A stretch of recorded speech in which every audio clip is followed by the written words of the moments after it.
តិជនឃ្លាតផ្ទាំងវារាំងកងទ័មយើងត្រូវទម្លាប់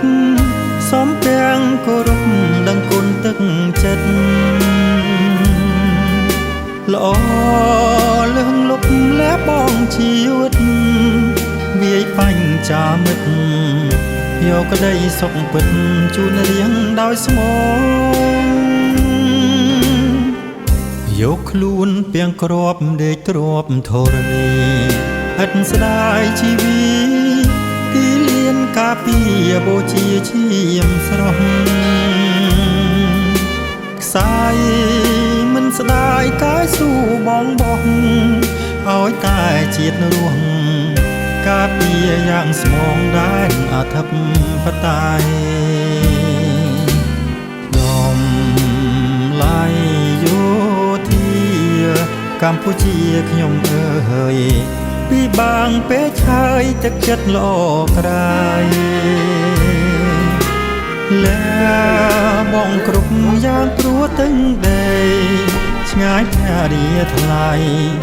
នឹងកូនប្រុសស្រីដើម្បីដេញខ្មាំងទាំងចិត្តយុទ្ធមិត្តពិតជាមានគុណ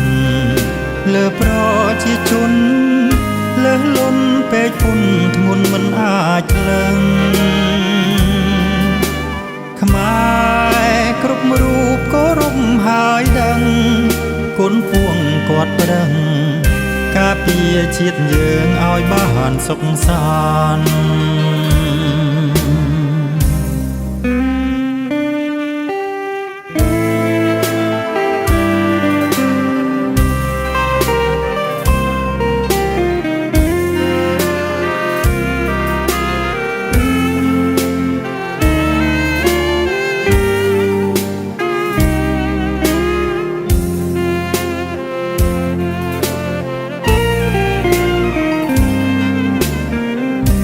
ចិត្តយុទ្ធមិត្តពិតជាមានគុណ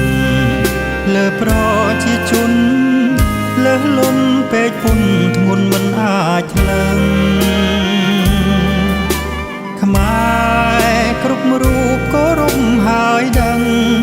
គុណពួងគាត់ប្រឹងការពារជាតិយើងឲ្យបានសុខសាន្ត